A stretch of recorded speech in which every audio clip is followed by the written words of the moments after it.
তাবুকের যুদ্ধে নবী সাল্লাল্লাহু আলাইহি ওয়াসাল্লাম বললেন যে তোমাদের যা যা সম্পদ আছে আল্লাহর রাস্তায় নিয়ে আসো।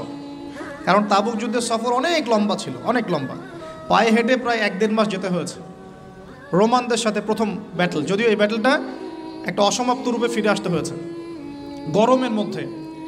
এই তাবুকের যুদ্ধেই কিছু কিছু সাহাবী অংশ না নেওয়ার কারণে সূরা তাওবার মধ্যে আয়াতুন নিফাক নাজিল হয়েছে। পড়ে দেখেন, 3 জন সাহাবী যে সবাই তাকে বয়কট করে ফেললো, পড়ে দেখেন। এখন এই সময় উমর রাদিয়াল্লাহু আনহু তার ঘরে যত সম্পদ ছিল তার অর্ধেক নিয়ে আসছেন, অর্ধেক রেখে দিয়েছেন, রেখে নবীর সামনে উপস্থিত করেছেন, ইয়া রাসূলুল্লাহ আমার ঘরে যত সম্পদ ছিল তার অর্ধেক দিয়ে দিলাম। সুবহানাল্লাহ। মানে কি, ভাইয়ের 6টা গাড়ি আছে 3টা দিয়েছেন, 4টা বাড়ি আছে 2টা দিয়েছেন, হ্যাঁ 2 একর জমি আছে 1 একর দিয়েছেন, মানে আপনার $2 মিলিয়ন আছে 1 মিলিয়ন দিয়েছেন। কত বড় হৃদয় থাকলে মানুষ এই কাজটা করতে পারে? আমাদের তো 100 টাকাই বের হয় না। ঠিক আছে, আল্লাহ মাফ করুক। না, আবার যারা দানবীর তারা দান করেন, মাশাআল্লাহ।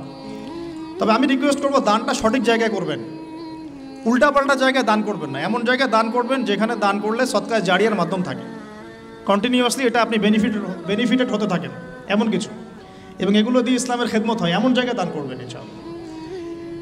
তো এবার আবু বকর রাদিয়াল্লাহু আনহু এসে বলছেন, হয়তোবা আবু বকর রাদিয়াল্লাহু আনহুর সম্পদ উমর রাদিয়াল্লাহু আনহুর মতো ছিল না, কিন্তু তিনি এসে বলছেন আমার ঘরে আল্লাহ এবং তার রাসূলকে রেখে যা ছিল সবই নিয়ে আসছি। হয়তোবা তার সম্পদ কম ছিল, কিন্তু কথাটা কি বলেছেন, আমি ঘরে আল্লাহ এবং তার রাসূলকে রেখে দিয়ে সবই নিয়ে আসছি।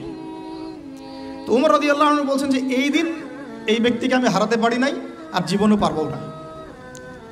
কথা কি বুঝতে পারছেন? এখন আবু বকর রাদিয়াল্লাহু আনহু ফজরের নামাজের পর কোথাও চলে যান, খুসুসি আমল। কোথায় যান? উমর রাদিয়াল্লাহু আনহু এখন ফলো করছেন। ফলো করতে করতে করতে করতে দেখলেন দূরে একটা বৃদ্ধা মহিলার ঘর আছে, অনেক দূরে, কাম্পঙ্গের মতো, ঠিক আছে, বৃদ্ধা মহিলার ঘর আছে। তো সেই ঘরে তিনি প্রবেশ করলেন, কিছুক্ষণ পর বের হয়ে আসলেন, তিনি আবার জায়গাতে চলে গেলেন। উমর রাদিয়াল্লাহু আনহু কিন্তু ঘুরে ফিরে ফলো করছেন। তিনি যখন চলে গেলেন, উমর ইবনুল খাত্তাব ওই ঘরে ঢুকলেন, ঢুকে দেখলেন এক বৃদ্ধা মহিলা বসে আছে, চোখে দেখে না, চোখে দেখতে পারে না। তখন তিনি জিজ্ঞাসা করলেন যে কে আপনি, পরিচয় দিলেন, কি সমস্যা আপনার, আমি চোখে দেখতে পারি না। এই যে ব্যক্তি একটু আগে আপনার ঘরে এসেছিল সে কি করলো, কেন আসে প্রতিদিন, ইনভেস্টিগেট করছেন। তখন ওই বৃদ্ধা বলছেন এক ব্যক্তি আসে প্রতিদিন ফজরের পরে, এসে আমার ঘরের কাজকর্ম করে দিয়ে যায়, আমি চোখে দেখতে পারি না, তো ঘরের কাজকর্মগুলো করে দিয়ে চলে যায়, আমি জানি না সে ব্যক্তিকে, আল্লাহ তার ভালো করুক। উমর রাদিয়াল্লাহু আনহু তখন চোখ দিয়ে দরদর করে পানি পড়তে লাগলো, আর বলতে লাগলেন যে হে মুসলিম জাহানের খলিফা, আপনি পরবর্তী খলিফাদের জন্যে রাস্তা কতই না কঠিন করে দিলেন। আসলে এই শিক্ষাগুলো তাদের মধ্যে ছিল বলেই তো সমাজটা অমন ছিল। দেখুন কোন মানুষদেরকে নিয়ে আমরা সমাজ চালাবো। আমরা যদি এই যুগের আবু বকর, ওমর, ওসমান, আলী হতে না পারি, তাহলে এই যুগেও ইসলামী খেলাফা কায়েম হবে না। আগে মানুষ লাগবে তো ওই রকম। আমরা সবসময় দেখা যায় উপরের লেভেলে গালিগালাজ করতে বেশি পছন্দ করি। তো বিশ্বাস করেন আমাদের প্রেক্ষাপটে জনসাধারণের যা অবস্থা, জনগণের ঈমান, আমল, ইনসাফ, ইখলাস এগুলোর যে অবস্থা, তাতে এর চেয়ে বেটার কিছু আশা করা যায় না। যখন আমরা ঠিক হয়ে যাবো ইনশাআল্লাহ, আল্লাহ পাক অবশ্যই যোগ্য নেতৃত্ব দিবেন ইনশাআল্লাহ, ইনশাআল্লাহ আযজা ওয়া জাল। তো খুসুসি আমলটা একটু বোঝালাম, এটা কিন্তু আপনারও থাকতে পারে, আমি জানি না, আমার একটা আছে আপনি জানেন না, ঠিক আছে। তো এখন আমি জিজ্ঞাসা করলাম যে স্যার আপনার খুসুসি আমল বলুন, কিছু এমন কিছু খুসুসি আমল যেটার ওসিলায় হয়তো আল্লাহ পাক আপনাকে এই মাকাম এনেছেন বলে আপনি মনে করেন, ইউ থিঙ্ক সো। তো তিনি বলছেন প্রথমে 5 ওয়াক্ত নামাজ, 5 ওয়াক্ত নামাজ তিনি জামাত মিস করেন না, 5 ওয়াক্ত নামাজ তিনি জামাত এই বয়সেও মিস করেন না, মাশাআল্লাহ। তিনি বলছেন আমরা অনেক সময় দাওয়াতের কাজ করি, দাওয়াতের মেহনত করি, অনেক বড় বড় কথা বলি, নামাজ ঠিক থাকে না। এই ব্যক্তিদের ঈমান আমল দিয়ে দাওয়াতের কোনো কাজ নাই। তাহলে আমরা এখন লেসন পেলাম, ইখলাসের পরে আমরা সর্বপ্রথম ফোকাস করবো কোথায় ভাই? জামাতে না বাসায়? জামাতে। যদি জামাত ছুটে যায় তাহলে মসজিদে গিয়ে যদি জামাত করা পসিবল হয় করব, না হলে যদি বাসায় করা পসিবল হয় সেখানে করব। যদি সফরে থাকি, আপনি মুসাফির, আপনার জন্য অপশন আছে, চাইলে কসর করবেন, চাইলে একাকি পড়বেন, মুসাফির। কিন্তু মুকিম অবস্থায় সর্বোচ্চ চেষ্টা করব জামাত ধরার জন্য। আল্লাহ পাক আমাকে তৌফিক দান করুন, আপনাদের সবাইকে তৌফিক দান করুন। এখানে দুটো কথা আমি অ্যাড করছি আমার পক্ষ থেকে। সেটা হলো যে আমি প্রথম লেকচারে বলেছিলাম যে অনেক মসজিদ দিন দিন বাইতুল্লাহ থেকে বাইতুল নাস হয়ে যাচ্ছে। অনেক মসজিদে প্রকৃত নামাজ থাকছে না, নামাজের রুকু সেজদা ঠিক হচ্ছে না। এক্ষেত্রে আমরা কি করব? আমরা ইমাম সাহেবদেরকে নসিহা করব এবং বোঝানোর চেষ্টা করব যেন নামাজটা তারা একটু ধীর স্থিরভাবে পড়ায়। নামাজের গভীরতায় ঢোকার চেষ্টা করব, কি পড়ছি বোঝার চেষ্টা করব, কি বলছি বোঝার চেষ্টা করব। অর্থ বুঝে নামাজ পড়লে ইনশাআল্লাহ তাআলা এই নামাজ আল্লাহর আরশ পর্যন্ত পৌঁছে যাবে ইনশাআল্লাহ। আর যদি আমরা নামাজের ব্যাপারে গাফেল থাকি এবং নামাজে ফাঁকিবাজি করি, নামাজের আধ্যাত্মিকত্ব মারিফত নষ্ট হয়ে যায়, তাহলে কিন্তু সমস্যা। আমরা যেটা করি, নামাজের ইখতিলাফি কিছু মাসআলা নিয়ে বেশি ঝগড়া করি। হাত বাঁধবো কোথায়, আমিন জোরে না আসতে, রফুল ইয়াদাইন করবো কি না, পায়ে পা লাগাবো কি লাগাবো না, সূরা ফাতিহা পড়বো কি না, ব্যাস এই তো আলোচনা তো এতটুকুই। ইখতিলাফি মাসআলাগুলোকে নিয়ে আমরা কথা বলতে বলতে নামাজের মূল জায়গা থেকে সরে আসছি। মূল জায়গাটা আমি একটু বোঝাচ্ছি আপনাকে। মূল জায়গাটা হচ্ছে নামাজে যে কথাগুলো আমরা আল্লাহর সাথে বলছি, সুবহানাহু ওয়া তাআলার সাথে, এই কথাগুলো আমরা বুঝি কি না, এই কথাগুলো বুঝে আমি আল্লাহকে পাচ্ছি কিনা নামাজে। নামাজ মুমিনের মেরাজ, আল্লাহর সাথে সাক্ষাৎ। কখনো কি নামাজ পড়ার পরে এই ফিলিংসটা আসছে কিনা যে আমি আল্লাহর সাথে কথা বললাম? সুবহানাল্লাহ। এখানে পরিশুদ্ধভাবে নামাজ পড়ার জন্যে অবশ্যই নামাজের অর্থ বুঝতে হবে, ধীর স্থিরতা বজায় রাখতে হবে এবং তার তিলের সাথে সময় দিয়ে দিয়ে কাজ করতে হবে। তাড়াহুড়ার কোনো প্রয়োজন নাই। ইনশাআল্লাহ দেখবেন আল্লাহর পক্ষ থেকে আল্লাহর নূর আসবে ইনশাআল্লাহ। এই নামাজেই দোয়া কবুল হবে ইনশাআল্লাহ। আল্লাহ পাক আমাদেরকে পরিপূর্ণ নামাজি হওয়ার তৌফিক দান করুন। এরপরে তিনি বলেছেন যেটা, সেটা হলো তাহাজ্জুদের সলাতের কথা। কিসের কথা? তাহাজ্জুদের সলাতকে উনি অনেক বেশি গুরুত্ব দেন এবং আমাদেরকে নসিহত করেছেন আমরা যেন তাহাজ্জুদের নামাজকে গুরুত্ব দিই। এই সময় আল্লাহ রাব্বুল আলামিন প্রথম আসমানে নেমে আসেন এবং বান্দাকে আহ্বান করতে থাকেন, কে আছো আমার কাছে কিছু চাইবে, আমি তোমাকে তাই দিব। কে আছো আমাকে ডাকবে, আমি তোমার ডাকে সাড়া দিব। কে আছো আমার কাছে ইস্তেগফার করবে, আমি তোমাকে ক্ষমা করে দিব। এভাবে আল্লাহ রাব্বুল আলামিন ফজর পর্যন্ত বলতে থাকেন। অথচ আমরা এখন ঘুমাই রাত 2টায় 3টায়। আল্লাহ আমাকে মাফ করুন, আপনাদেরকে মাফ করুন। এবং রাসূল সাল্লাল্লাহু আলাইহি ওয়াসাল্লামের মতো রাত্রি যাপন করার তৌফিক দান করুন। তো এটার নবী সাল্লাল্লাহু আলাইহি ওয়াসাল্লাম 2 করে পড়তেন, 2 রাকাত, তারপর 2 রাকাত, তারপর 2 রাকাত, তারপর 2 রাকাত, শেষে বেতর, মোট 11 রাকাত। আমরা চেষ্টা করব যদি ছোট সূরা জানি সূরাগুলোকে বারবার রিপিট করার। যদি বড় সূরা কেরাতে পড়তে পারি মাশাআল্লাহ আরও ভালো। রুকুটাকে লম্বা করার, সেজদাকে লম্বা করার এবং সিজদায় গিয়ে বেশি বেশি দোয়া করার। যেহেতু তাহাজ্জুদ একটা নফল সালাহ, আপনি যদি আরবি দিয়ে দোয়া করতে নাও জানেন, তাহাজ্জুদে আপনি বাংলাতেও দোয়া করতে পারবেন ইনশাআল্লাহ। ইনশাআল্লাহ কোনো সমস্যা নেই। কিন্তু অ্যাটলিস্ট আপনি দোয়া করার চর্চা শুরু করুন। আল্লাহর কাছে সেজদায় পরে কান্নাকাটি করার অভ্যাস তৈরি করি। আল্লাহ তৌফিক দান করুন। এবং এই সময় বেশি বেশি দোয়া করতে হবে। আমি এই কথাটা শুধু তার কাছেই প্রথম শুনিনি, এর আগে আরও অনেক বড় বড় আলেমরা এই কথাটাই বলেছেন যে তাহাজ্জুদ গোজার হতে হবে। আল্লাহ পাক আমাকে তাহাজ্জুদ গোজার হওয়ার তৌফিক এনায়েত করুন, আপনাদের সবাইকে তৌফিক দান করুন। পয়েন্টস একটু বেশি, এই জন্য আমি শর্ট করছি, কারণ একটা পয়েন্টস নিয়ে অনেক লম্বা কথা বলা যায়, অনেকগুলো পয়েন্টস আছে।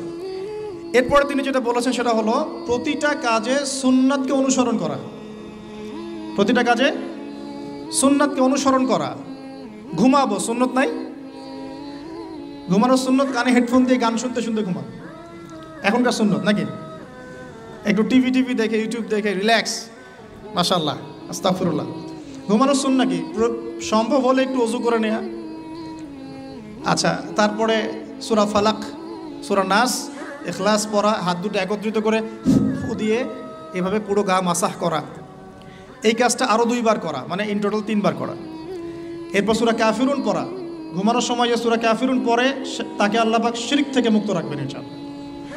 আর শিরকের গুনাহ কিন্তু আল্লাহ মাফ করেন না। এই গুনাহ ছাড়া যে কোনো গুনাহ আল্লাহ পাক যাকে ইচ্ছা মাফ করতে পারেন, তওবা করলে সেটা আলাদা বিষয়।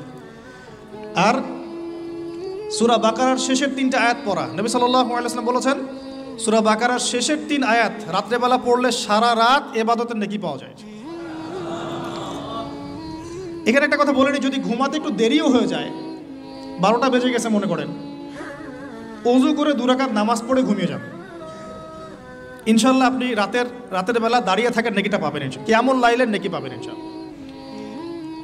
জরুরি না যে একদম আপনাকে প্রথমে ঘুমিয়ে শেষে উঠে আবার এই প্র্যাকটিসটা প্রতিদিন করতে হবে, অনেকে হয়তো পারবে না, অনেকে জব করে, অনেকের অনেক সমস্যা থাকতে পারে, অনেকে রাত্রে কাজ করে, তো দেরি হয়ে গেলে ঘুমানোর ক্ষেত্রে অ্যাটলিস্ট 2-4 রাকাত নামাজ পড়ে তারপর ঘুমিয়ে যান। পারলে আপনার স্ত্রীকে পিছনে নেন, আপনার বাচ্চাকে ডান পাশে নেন, যে জায়গায় আছে ওই ভাইকে পিছনে নেন, জামাত হয়ে যাবে। এই চর্চাগুলো না হলে আসলে সমাজ পরিবর্তন হবে না, পরিবারই পরিবর্তন হবে না, সমাজ তো পরের কথা। আর আমল এভাবে না বাড়ালে আমরা এই যুগের আবু বকর ওমর হতে পারবো না। আর এই যুগের আবু বকর ওমর হতে না পারলে আমাদের হাতে ইসলামী খেলাফা আসবে না। আমাদের টার্গেট খেলাফা, ওইটা টার্গেট, কিন্তু ওই জায়গায় না যাওয়া পর্যন্ত মুসলিম উম্মার কোনো শান্তি নাই।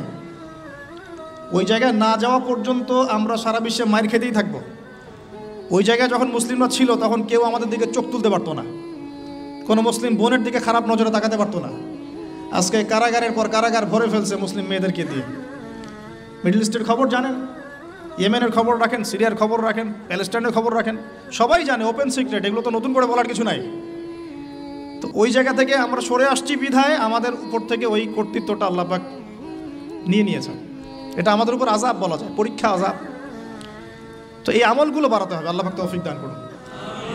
এবং দোয়া, এখন এই সময় প্রচুর দোয়া করতে হবে, এবং দোয়ার মধ্যে নিজের ব্যক্তি, নিজের পরিবার, নিজের সুস্বাস্থ্য, নিজের এলেম, নিজের হালাল রিজিক, হ্যাঁ, নেক আমলের তৌফিক, জীবনের লক্ষ্যগুলোর তৌফিক, পরিবারের শান্তি, উম্মার জন্য দোয়া, নির্যাতিত মুসলিম ভাই বোনদের জন্য দোয়া, হ্যাঁ, ওলামায়ে কেরাম যারা মাজলুম তাদের জন্য দোয়া, এই দোয়াগুলো থাকবে ইনশাআল্লাহ। আল্লাহ পাক আমাদেরকে বেশি বেশি দোয়া করার তৌফিক দান করুন, এবং আমাদের দোয়াগুলো আল্লাহ পাক কবুল করুন, আমিন। তো এই তাহাজ্জুদ সম্পর্কে সংক্ষিপ্ত কিছু কথা বলার পরে বলছিলাম প্রফেটিক লাইফস্টাইল, মানে ঘুমানোর সময় সুন্নাহ, ঘুম থেকে উঠে সুন্নাহ নাই, ঘুম থেকে উঠে সুন্নাহ হোয়াটসঅ্যাপ চেক করা, কি হলো ফোনের মধ্যে নাকি? ঘুম থেকে উঠে সুন্নাহ চোখ একটু ঘষা 3 বার, মুখটা ঘষা, মুখ থেকে ঘুমের ভাব দূর করা, আলহামদুলিল্লাহিল্লাযী আহইয়ানা বা'দা মা আমাতানা ওয়া ইলাইহিন নুশুর।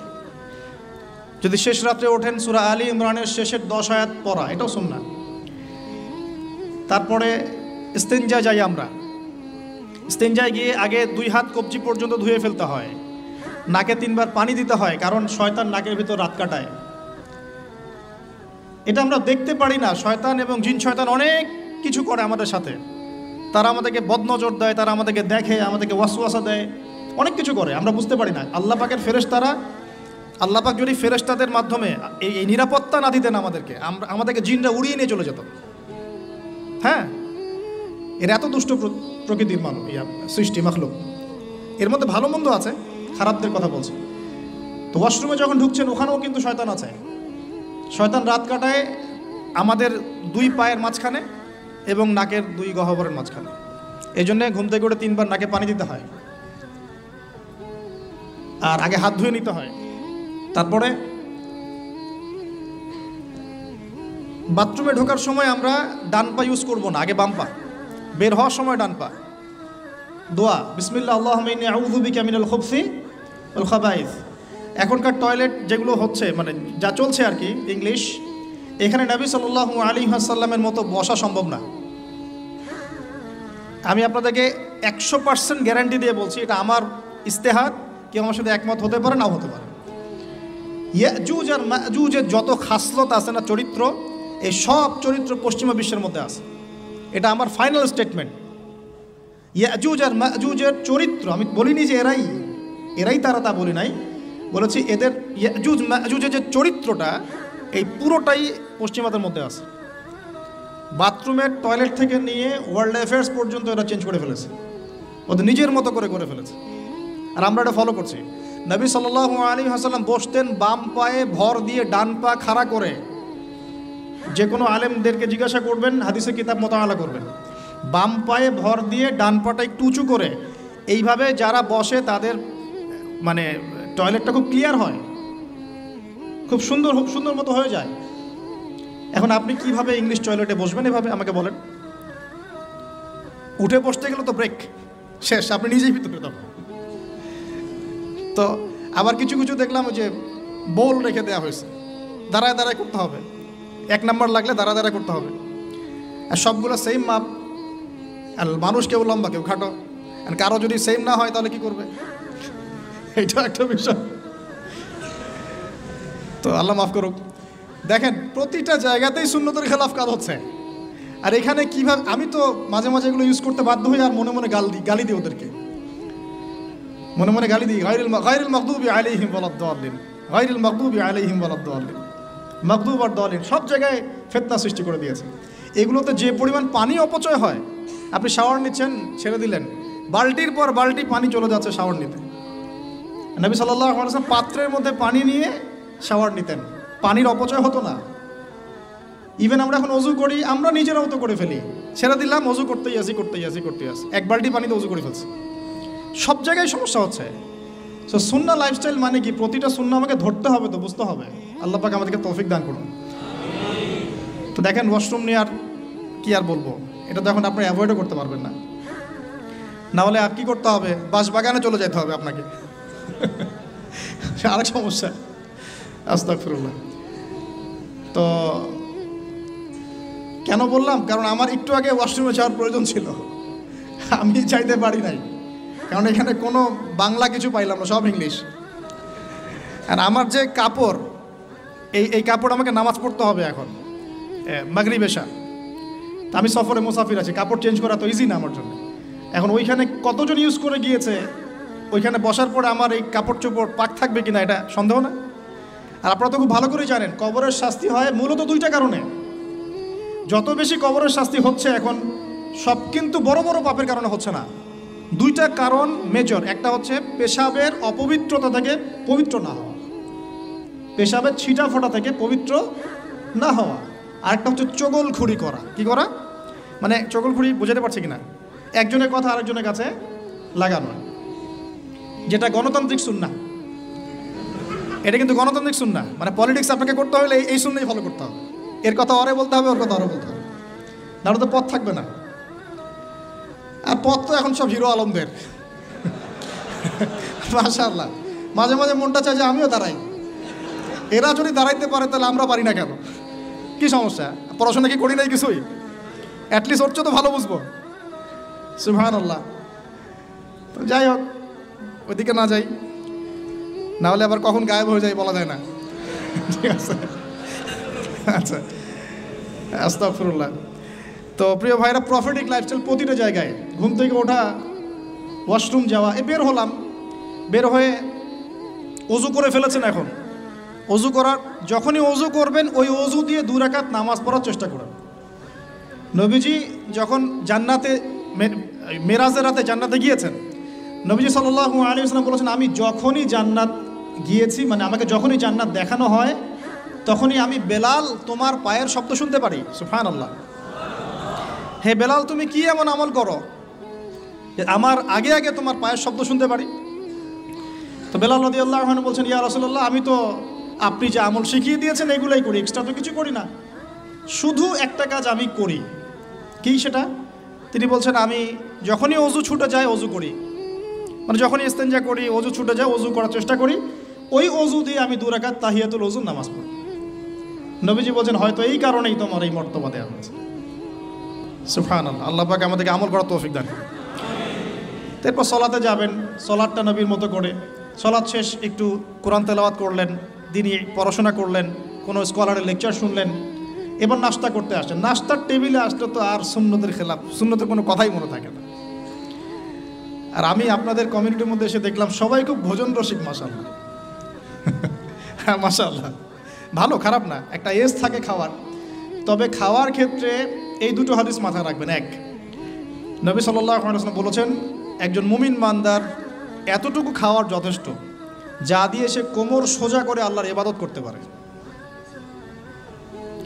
আর এই পুরো ওয়ার্ল্ডটাই এখন এই কয়েকটা জিনিসের উপর টিকে আছে। খাওয়া, ফ্রি সেক্সুয়াল সম্পর্ক, জুলুম, পলিটিক্যাল জুলুম। খাবে, ওপেন সেক্স করবে, মদপান করবে, হ্যাঁ, পরকালে কনসেপ্ট ভুলে এই দুনিয়ার জীবনে যা যা পাওয়া যায়, মদ, ক্যাসিনো, জুয়া, খাওয়া, নারী, আর মুসলিমদেরকে মারো আর কাটো। আর শয়তানি একটা শাসন শুরু হয়েছে। তো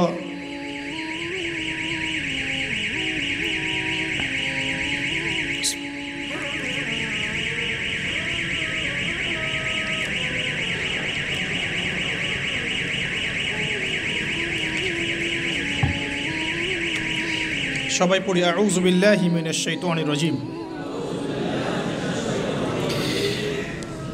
তো যেটা বলছিলাম যে খাওয়ার ক্ষেত্রে কয়টা হাদিস মনে রাখবেন ভাই? একজন মুমিন বান্দার খাওয়া দাওয়ার জন্য এতটুকু যথেষ্ট, যতটুকু দিয়ে সে কোমর সোজা করে আল্লাহর ইবাদত করতে পারে। এরপরেও যদি তাকে খেতে হয়, কয় ভাগ? 3 ভাগ। নবীজি বলছেন মুমিনরা পেটের 1 ভাগ খাবে, 1 ভাগ পানি খাবে, পানি দ্বারা পূর্ণ করবে, আর 1 ভাগ খালি রাখবে শ্বাস প্রশ্বাস চলাচলের জন্য। এই খাওয়ার সুন্নত, খাওয়ার টেবিলেই তো আমরা হেরে যাচ্ছি। আমরা তো খাবার টেবিলেই হেরে যাচ্ছি। আমরা যুদ্ধের মাঠে জিতবো কীভাবে? এক সাহাবী খেজুর খাচ্ছিলেন বদরের যুদ্ধের সময়, এটা আপনার রাহিকুল মাকতুম গ্রন্থে পাবেন। খেজুর খাচ্ছেন, সৈন্য বিন্যাস করা হচ্ছে, নবীজি ভাষণ দিচ্ছেন, ওয়াসারিউ ইলা মাগফিরাতিম মির রাব্বিকুম ওয়া জান্নাহ, ওয়াসারিউ ইলা মাগফিরাতিম মির রাব্বিকুম ওয়া জান্নাহ আরদুহা কাআরদিস সামাই ওয়াল আরদ উইদ্দাত লিল মুত্তাকিন। এরকম আয়াতগুলো পড়ছেন। ওই সাহাবী শুনে হাতের খেজুরগুলো ছুঁড়ে ফেলে দিলেন, দিয়ে ছুটলেন সামনে। একজন সাহাবী তার আগে বলেছিলেন যে খাবার শেষ করো। তিনি বলছিলেন যে এগুলো খেতে অনেক সময় লেগে যাবে। বীর বিক্রমে যুদ্ধ করেছে এই সাহাবী, শহীদ হয়ে গেছে। তো খাবার ভোগবিলাসটাকে তারা কিভাবে দেখতেন আর কি একটু দেখালাম, কিভাবে তারা এটাকে মানে জাস্টিফাই করতেন। এখন উমর রাদিয়াল্লাহু আনহু একটা কথা মনে পড়ে গেল। উমর রাদিয়াল্লাহু আনহুর সময় একটা দুর্ভিক্ষ হয়েছিল, কিন্তু তো ওই সময় জনগণ খাওয়ার সংকটে ভুগছে বলে খলিফাতুল মুসলিমিন উমর রাদিয়াল্লাহু আনহু দীর্ঘদিন শুধুমাত্র রুটি আর জাইতুনের তেল খেয়েছিলেন। শুধুমাত্র রুটি আর জাইতুনের তেল। শাসক কাকে বলে? মুসলিম শাসক। হ্যাঁ, আমাদের সমাজও আছে মাশাআল্লাহ। দুর্ভিক্ষ যখন হয় তখন তারা সিঙ্গাপুর এই সেই ঘুরে বেড়ায় মাশাআল্লাহ। হ্যাঁ, টোটালি উল্টা। মানে জনগণের ঘরে খাবার থাক না থাকে, আমার ঘর ফিল আপ থাকলে হইল। আর জ্বর হলেই সিঙ্গাপুর, হাত ভাঙলে কানাডা, হ্যাঁ, ভিতরে আরও বড় সমস্যা হলে আরও বড় বড় রাষ্ট্র যেগুলো, ওখান থেকে আবার সুস্থ হয়ে আসে, এসে মাশাআল্লাহ আবার শুরু হয়ে গেল যা তাই। আল্লাহ পাক তাদেরকে হেদায়েত দান করুক, দোয়া করি। তো খাবার সম্পর্কে 2টা হাদিস মাথায় নিয়ে নিলাম। এখন আমরা হাইজেনিক খাবারগুলো খাওয়ার বেশি চেষ্টা করব। আমরা যে খাবারগুলো খাচ্ছি ইদানিং, এই খাবারগুলোতে বেশিরভাগই আমাদের ক্ষতি হচ্ছে। এই ক্ষতিগুলো আমরা 20 থেকে 35 বছর এজে আমরা বুঝতে পারবো না। 35 ক্রস করে গেলে আমরা বুঝতে পারবো যে কী ক্ষতি হয়েছে। এই জন্য ইয়াং যারা আছেন, লেকচার শুনছেন, খাবার এবং ফিজিক্যাল এক্সারসাইজ এগুলোর ব্যাপারে খুব সচেতন হতে হবে। আল্লাহ পাক তৌফিক দান করুন। এই বিষয়ে ডক্টরদের পরামর্শ নেবেন, তারা আরও ভালো বলতে পারবেন। তো প্রফিটিক লাইফস্টাইল মানেই আমার ঘুম, আমার ইস্তেঞ্জা, আমার ওযু, আমার নামাজ, আমার খাওয়া, আমার পড়াশোনা, ইবাদত, কোরআন তেলাওয়াত, জিকির আজগার, ইভেন আপনার জব সেকশন, আপনার এডুকেশন সেকশন, পলিটিক্যাল সেকশন, সব কিছুকে নবী সাল্লাল্লাহু আলাইহি ওয়াসাল্লামের সুন্নাহ মতো ঢেলে সাজানো, এটার কথা তিনি বারবার বলছেন। যদি আমরা ভালো দায়ী হতে চাই, বড় আলেম হতে চাই, দিনের জন্য কিছু করতে চাই, আমাদেরকে আগে নিজের উপরে এই দিনটা প্রতিষ্ঠা করতে হবে। আল্লাহ পাক তৌফিক দান করুন। তো বললাম ইখলাসের কথা, সালাতের কথা, 5 ওয়াক্ত সালাত, তাহাজ্জুদ, প্রফিটিক লাইফস্টাইল। এরপরে তিনি যেটা ফোকাস করছেন, নসিহত করলেন, সেটা হলো সিজদায় বেশি বেশি দোয়া করো। সিজদায় বেশি বেশি দোয়া করো। এই দোয়াগুলো আপনারা শিখবেন হিসনুল মুসলিম বই থেকে। কোন বই? এখনই প্লে স্টোরে যান, দেখেন এখানে হিসনুল মুসলিম অ্যাপস দেওয়া আছে। যে কোনো বিষয়ের দোয়া, স্পেশালি সকাল এবং সন্ধ্যার দোয়াগুলো ছাড়বেন না। সেজদায় গিয়ে নিজের জন্য দোয়া করবেন, বাবা মার জন্য দোয়া করবেন, আত্মীয় স্বজনের জন্য দোয়া করবেন, উম্মার জন্য দোয়া করবেন, আমাদের মা বোনদের জন্য দোয়া করবেন, সন্তানদের জন্য দোয়া করবেন, আলেম ওলামাদের জন্য দোয়া করবেন, মুসলিম নেতাদের জন্য দোয়া করবেন, সবার জন্য, মাজলুম ভাই বোন সবার জন্য দোয়া করবেন। পারা যাবে তো ইনশাল্লাহ? এবং আরবি দিয়ে দোয়া করলে বেশি ভালো, এই কারণে যে আল্লাহ পাক এই ভাষায় কোরআন নাজিল করেছেন। আর আরবি একটা আয়াতকে যত ভাষাতেই অনুবাদ করা হোক না কেন, সেটা আরবির মতো বালাগাত কখনো দেয় না। ওই আবেগ, ওই অনুভূতি, ওই বালাগাত অন্য ভাষা অনুবাদ করলে আসবে না। এই জন্য অ্যারাবিকটা শেখার চেষ্টা করি আমরা সবাই, আল্লাহ তৌফিক দান করুন। আরবি শেখার চেষ্টা করতে হবে, অ্যাটলিস্ট এতটুকু আরবি যতটুকু শিখলে আমি কোরআনের অর্থটুকু বুঝতে পারি। আমি বলছি না আপনি মুফাসসির হয়ে যাচ্ছেন, আমি বলছি না যে আপনি একদম ফকিহ হয়ে গেছেন, এত বড় লেভেলের কথা বলছি না। অ্যাটলিস্ট আপনাকে কোরআন যেন আমি পড়ে বুঝতে পারি, এই পর্যন্ত ইনশাআল্লাহ তাআলা আমাকে পড়তে হবে। কোরআন যেন বুঝতে পারি, এই পর্যন্ত আমাকে আরবিটা শিখতে হবে। আল্লাহ পাক তৌফিক দান করুন। আমি একটা ওয়েবসাইটের নাম বলে দিই। এই ওয়েবসাইট সম্পর্কে স্যারের সাথে কালকে কথা হয়েছে। এটা piece TV Bangla, piece TV Urdu যখন ছিল, পিস টিভি উর্দু সম্ভবত এখনও আছে, ওখানে একটা কোর্স চালু ছিল www.understandquranacademy.com, understandquranacademy.com। এখানে ডক্টর আব্দুল আজিজ আব্দুর রহিম নামে একজন ওস্তাদ আছেন। তার কোরআন শিক্ষার অনেক ছোট ছোট সুন্দর সুন্দর কোর্স আছে। তেলাওয়াতের 50% অনুবাদের, 70% অনুবাদের, 100% অনুবাদের। এই কোর্সগুলো ফাঁকে ফাঁকে করতে থাকেন, আপনার কাজের ফাঁকে ফাঁকে আধা ঘন্টা 1 ঘন্টায় কোর্সগুলো করতে থাকেন। ইনশাআল্লাহ এখানে একটা অ্যানাউন্সমেন্ট আমিও দিয়ে দিচ্ছি যে মালয়েশিয়া সফরের এই বরকতময় সময়ে আমি এই অ্যানাউন্সমেন্টটাও দিতে খুব আনন্দ ফিল করছি যে ইনশাআল্লাহ আমরা অনলাইনে একটা অনলাইন মাদ্রাসা খুলবো ইনশাআল্লাহ। ইসলামিক অনলাইন মাদ্রাসার মতো একটা অনলাইন মাদ্রাসা খুলব। নাম ফিক্স করেছি আমরা এভাবে, তহা জিন্নুরাইন ইসলামিক অনলাইন মাদ্রাসা। এখানে আমরা জেনারেল শিক্ষিত ভাই বোনদের জন্যে কোর্সের পর কোর্স লঞ্চ করবো ইনশাআল্লাহ তাআলা। প্রথমে কোরআন শিক্ষার কোর্স, আরবি ভাষা শিক্ষার কোর্স, আরবি ব্যাকরণ শিক্ষার কোর্স, কোরআনের অনুবাদ শিক্ষার কোর্স, হাদিস 100 হাদিস শিখুন, ইসলামের ইতিহাসের উপর কোর্স, ইসলামিক ইকোনমিক্সের উপর কোর্স। এভাবে গ্র্যাজুয়ালি আস্তে আস্তে আস্তে আস্তে লেভেল 1, 2, 3, 4 করতে করতে আমরা 6টা লেভেল পর্যন্ত চিন্তা করেছি। 6 লেভেল পর্যন্ত যাওয়ার পরে ইনশাল্লাহ আপনি একজন দায়ী, একজন মধ্যম মানের আলেম, মানে আমি তো বলছি বড় আলেম আমি আপনাকে বানাতে পারবো না, মধ্যম মানের আলেম, দায়ী, দিনের বুঝওয়ালা মানুষ, এই লেভেল পর্যন্ত আপনার জ্ঞান পৌঁছে যাবে ইনশাআল্লাহ। আর এখানে শুধু আমি নিজেই ইনভলভ তা নয়, আমি শুধু ক্লাস নিব এমন নয়, মহিলাদের জন্য মহিলা টিচার থাকবেন। আমি ছাড়া আরও অনেক বরেণ্য ওলামায়ে কেরাম এখানে ক্লাস নেবেন ইনশাআল্লাহ।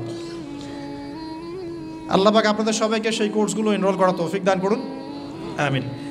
তো এই জিনিসগুলো শেখা উচিত। দোয়াগুলো বেশি বেশি সেজদায় করবেন। সেজদায় যদি আপনি আরবিতে দোয়া করতে না জানেন, সেক্ষেত্রে নফল সালাতে আপনি বাংলায় দোয়া করতে পারবেন ইনশাআল্লাহ। এটা নিয়ে অনেকের মধ্যে একটা কনফিউশন আছে, আজকে কনফিউশন ক্লিয়ার করলাম। ফরজ নামাজে বাংলা ভাষা ইউজ করবেন না। নফল সালাতে আপনি সেজদায় যদি আরবি না জানেন, বাংলাতে মনের ভাষায় দোয়া করতে পারেন ইনশাআল্লাহ, কোনো সমস্যা নেই। আল্লাহ কবুল করার মালিক। কবুলের মালিক কে? আল্লাহ পাক সব ভাষার মালিক। ভাষা সব সৃষ্টি করেছেন কে? আল্লাহ। আচ্ছা, একটু গুটিয়ে নিতে হবে আমাকে, বিকজ আমার ফ্লাইট আছে আজকে। তো আমি আরও যে পয়েন্টসগুলো নিয়েছি তার মধ্যে কয়টা বলেছি? 5টা। 6 নম্বর পয়েন্ট হচ্ছে মুজাহাদা। তিনি বলেছেন এই আয়াত থেকে, ওয়াল্লাযীনা জাহাদু ফীনা লানাহদিয়ান্নাহুম সুবুলানা। সূরা আনকাবুতের শেষের দিকে আছে, আল্লাহ পাক বলেছেন যারা আমার পথে প্রচেষ্টা চালায়, যারা আমার দ্বীনের পথে চেষ্টা করে, প্রচেষ্টা চালায়, আমি আল্লাহ তাদেরকে হেদায়েত দান করি। সুবহানাল্লাহ। আমি আল্লাহ তাদেরকে পথ দেখাই। একটু পরিবেশ বজায় রাখেন প্লিজ। ওয়াল্লাযীনা জাহাদু ফীনা লানাহদিয়ান্নাহুম সুবুলানা। যারা আমার জন্য, আমার দ্বীনের জন্য, আমার পথে প্রচেষ্টা চালাবে, স্ট্রাইভ করবে, আমি আল্লাহ তাদেরকে পথ দেখাবো ইনশাআল্লাহ। তা আমি জিজ্ঞাসা করেছিলাম যে কীভাবে আপনার মতো হতে পারি? তো তিনি বললেন এক কথার এক ফাঁকে যে মুজাহাদা, খুব বেশি প্রচেষ্টা। এই বয়সেও বলছেন খুব বেশি প্রচেষ্টা, মানে ইখলাস ঠিক রেখে, নামাজ কালাম ঠিক রেখে, তাহাজ্জুদ ঠিক রেখে, দোয়া কালাম ঠিক রেখে খুব বেশি প্রচেষ্টা চালাতে হবে। গঠনমূলকভাবে প্রচেষ্টা চালালে যে ফলাফল পাওয়া যায়, আজকের এই মাহফিলে তো তার প্রমাণ। আপনারা কি এটা সাকসেস করার জন্য চেষ্টা করেন নাই? কষ্ট করেছেন, শ্রম দিয়েছেন, অর্থ দিয়েছেন, ভলেন্টিয়ার ক্রিয়েট করেছেন, আজকে মাশাআল্লাহ এত সুন্দর একটা পরিবেশ। এভাবে সারা দুনিয়াতে দিন প্রতিষ্ঠা করা সম্ভব হবে ইনশাআল্লাহ, যদি আমরা সবাই যার যার জায়গা থেকে প্রচেষ্টাটা সর্বোচ্চ রাখি এবং ঐক্যবদ্ধ হওয়ার চেষ্টা করি। আমাদের মধ্যে বারবার এক কথাই বলছি আমি, অনেক মতপার্থক্য থাকতে পারে, কিন্তু তারপরেও আমরা ঐক্যবদ্ধ থাকবো ইনশাআল্লাহ। সবার মতামতকে সম্মান করব, মাযহাবি ফিকহটাকে সম্মান করব। ওই ভাই শাফিঈ মাযহাব মানে আমি হানাফি ফিকহ ফলো করি, কোনো সমস্যা নাই।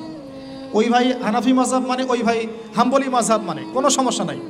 অ্যাটলিস্ট একজন ইমামকে তো সে ফলো করছে, তারপরে আমরা সবাই ভাই ভাই হয়ে থাকবো ইনশাআল্লাহ। ইখতিলাফ থাকতে পারে, তার মতকে সম্মান করব, আমার মতকে সে সম্মান করবে, এই মানসিকতা তৈরি করতে হবে। আল্লাহ পাক তৌফিক এনায়েত করুন।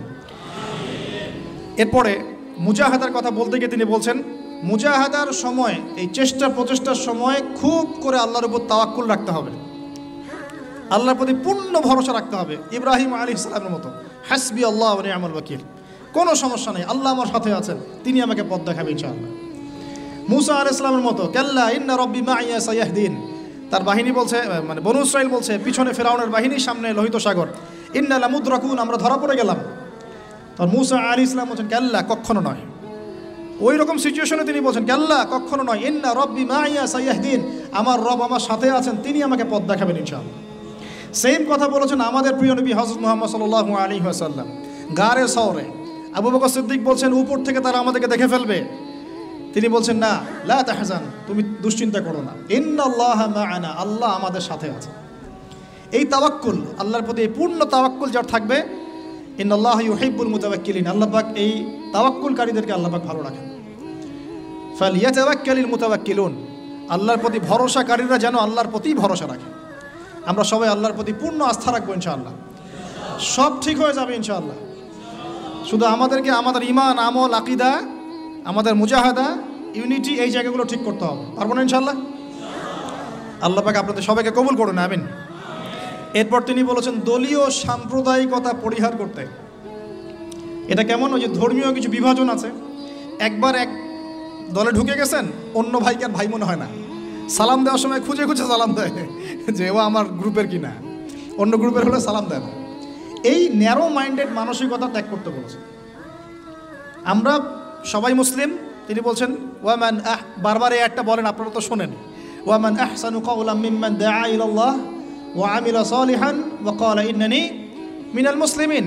ওই ব্যক্তির চেয়ে শ্রেষ্ঠ আর ভালো কে আছে, আহসান কে আছে? যে ব্যক্তি বলে, যে ব্যক্তি মানুষকে আল্লাহর দিকে আহ্বান করে এবং নিজে সৎ আমল করে আর বলে আমি মুসলিমদের একজন, আমি মুসলিমদের একজন। নবী সাল্লাল্লাহু আলাইহি ওয়াসাল্লাম এই পরিচয় নিয়েই দাওয়াতি কাজ করেছেন, আমরা মুসলিম, এটা আমাদের মৌলিক পরিচয়। এরপরে আপনার কোনো যৌগিক পরিচয় থাকতে পারে, কিন্তু ওই পরিচয়কে কেন্দ্র করে আমরা আমাদের মধ্যে ডিভাইডেশন করব না, ক্রিয়েট করব না ইনশাআল্লাহ। ঠিক আছে ভাই, একমত তো নাকি? আলহামদুলিল্লাহ। এখন আমরা ধর্মীয় সাম্প্রদায়িকতা যেগুলো আমাদের দলীয়করণ, এই ফেরকাগুলো থেকে একটু ব্রড মাইন্ডেড হওয়ার চেষ্টা করি।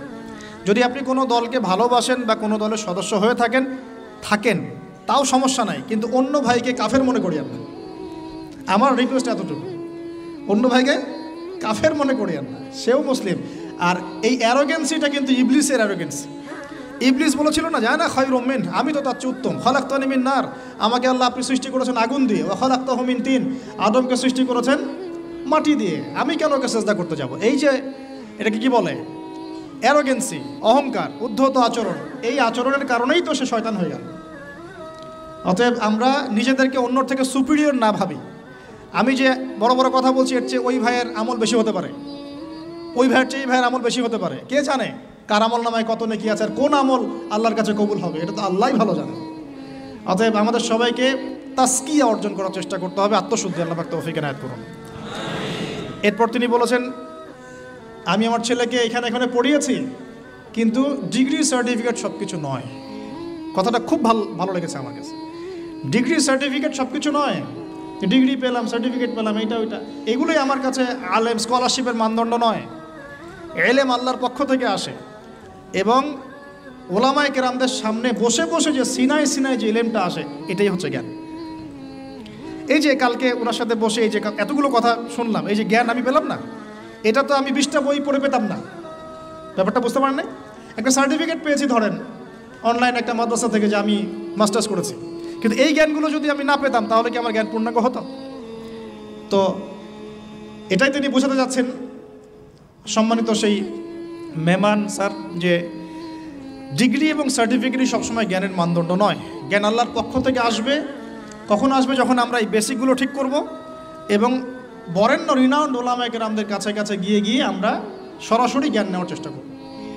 আপনারা সফর করবেন, ভিজিট করবেন, আলেমদের বাসায় যাবেন, তাদের অফিসে যাবেন, বসবেন, কথা বলবেন, প্রশ্ন করবেন, এভাবে জ্ঞান অর্জন করার চেষ্টা করবেন। আর বইপত্র তো পড়বেন, লেকচার তো শুনবেনই, কিন্তু মূল এটা একটা সোর্স থাকবে জ্ঞান অর্জনের, সরাসরি গিয়ে জ্ঞান নেওয়ার চেষ্টা করা।